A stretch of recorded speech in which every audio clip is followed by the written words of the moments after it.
Okay po, good morning sa ating lahat. Yan guys, uy, mapunta po kami sa tribo. Sama namin si Edward. Sama ako, no? Gusto ko na makita yung mga tribo doon. Mga kababayan. Kababayan. Tapos kasama natin si Ate Linda, yung mami po namin sa Davao, sa Palawan. Samahan niyo po kami. God bless.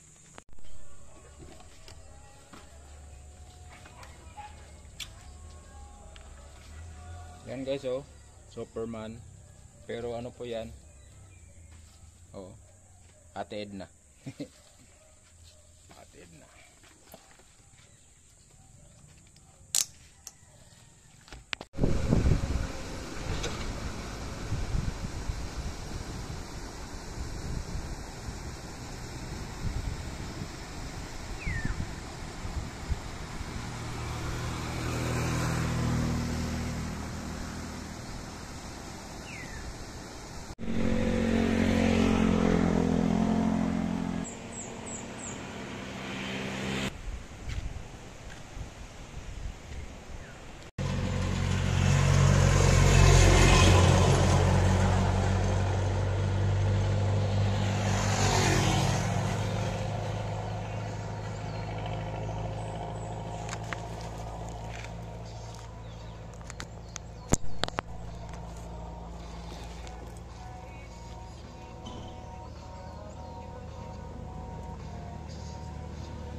Wow, malapit dito, lapit. Siyan, si Ashley din. Si Ashley din sa mga ano. Parang wala yata. Malang bago yata. Ay, takyo.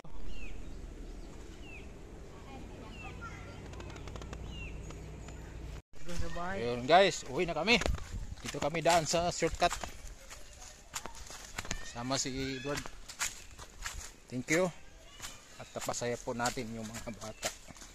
Salamat kay Ate Linda. Mami Linda. Salamat po kay Mami Linda.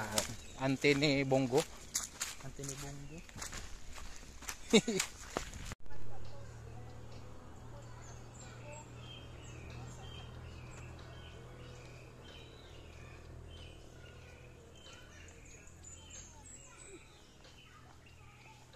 Parang, mali din. Dito ko dapat mahangin.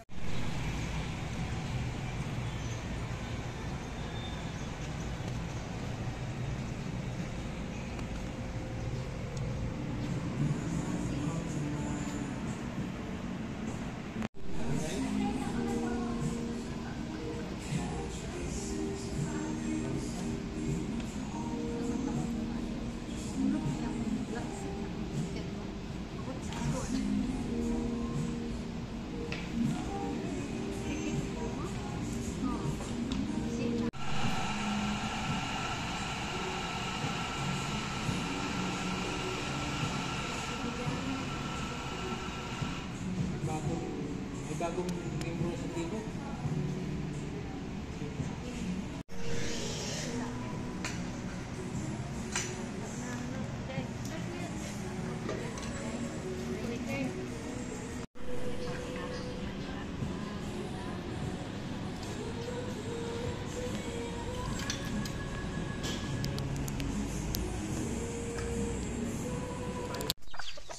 po yung mga alaga natin, oh, nagsusunuran, oh. Oh, ayan. Hindi na ako makalakad ng maayos. So, yun po, patayin po natin. Ito yung kagandahan sa bundok kasi alaga natin. Kaya lang, nakakaawa na pagka kinakatay.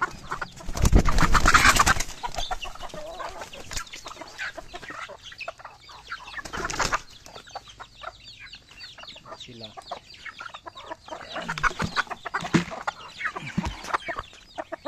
Ah, di ka.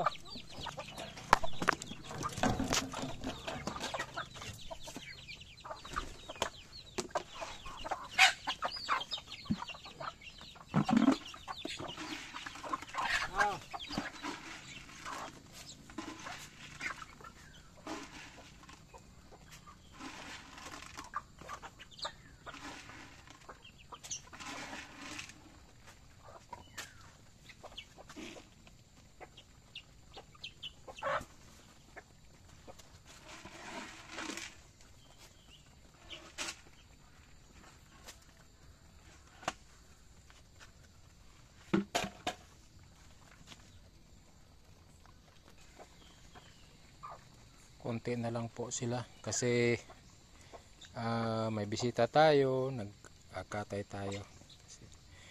Yan, ganun po tayo dito. Kaya po kung kayo po mapunta dito, makatay naman tayo. Ano? Kaya lang na hindi ako nagkatay, naawa ako. Shhh. Yun po. Pag narinig nila yung tunog ng motor, nagsasalubungan na sila. O, ganun po yan sila.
Okay po, uwi na po tayo.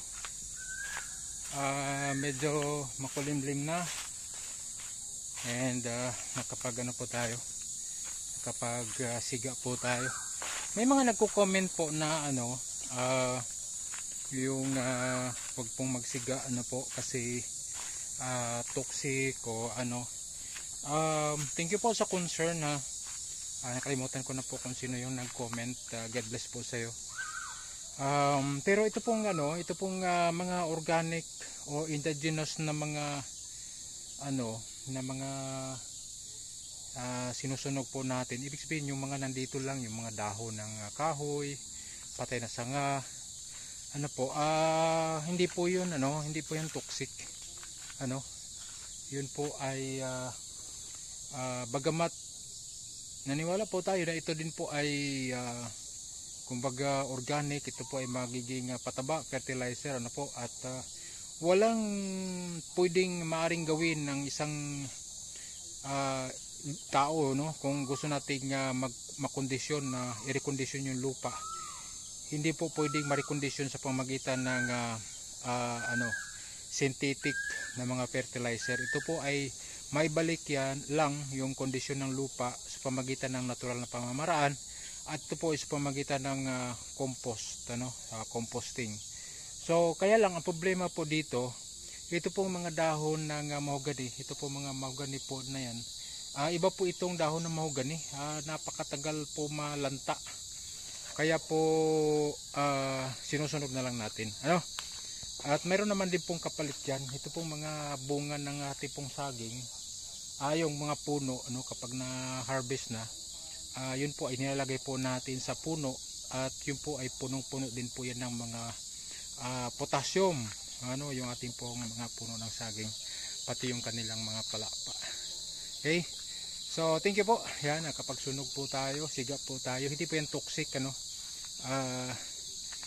At saka yung mga silupin ay iniwasan po natin na sunugin, bagamat minsan ay hindi talaga may iwasan, pero kahit pa paano ay ma-minimize po natin. Okay po. So meron po tayong tinanggalan dito ng ano, ng flower no, ng ano.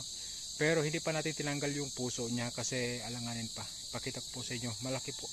So ito po yung tinanggalan natin ng flower doon sa taas, oh.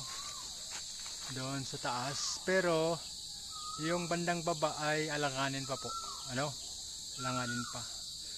And yan, pwede na pong tanggal siguro mga 3 days. 3 days, isang dangkal mula po sa last sapad or piling, sipi, ano, isang dangkal, saka po natin tanggalan ng puso. Bakit isang dangkal? Dahil kailangan mag-mature yung kanyang ano, yung kanyang dulo ng kanyang buwig na yan para hindi na po siya tataas, ano? Kasi kapag mura pa, tatanggalan kagad natin ng puso, yung ano niya, yung buwig niya ay hindi siya straight pababa na papunta siya doon, no. Yan, parang mag-wave siya. Yan, pag mag-wave siya pag ganyan, kapag mura pa na o kaya maiksi yung putol. So kailangan siyang isang dangkal mula sa huling sapad saka natin na tanggalan para hindi na po magbago yung kanyang ano, yung dulo, yung kanyang buwig.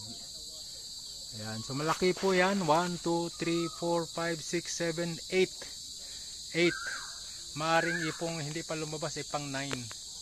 Pero po ang ating padalahin lang po natin siya ng 8. Kahit pa kumpleto yung 9, pero 8 lang po ang ating padalahin. Ano po?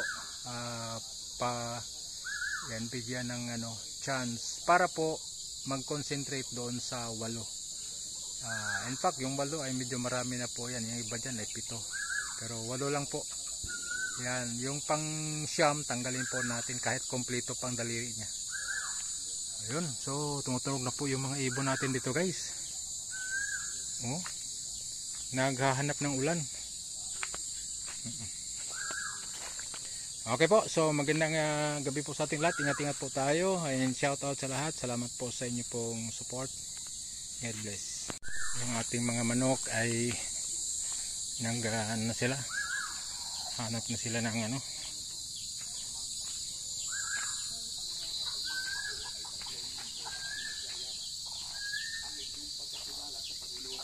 Yan, ito na po yung mga manok natin, oh.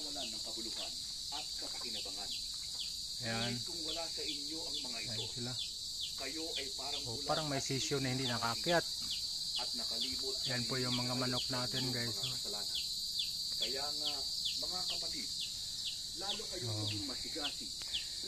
So, yan po guys, meron po tayo dito ng ano, pag dito po kami, meron po tayong audio Bible.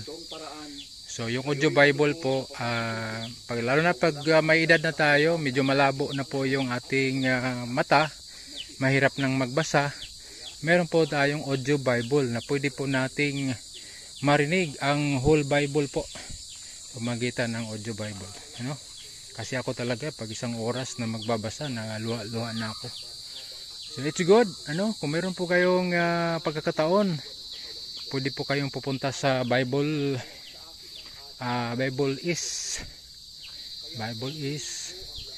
app po siya na pwede kayong maghanap ng mga translation na gusto natin, audio Bible, pwede rin. Okay po, God bless. Bye-bye uli sa lahat.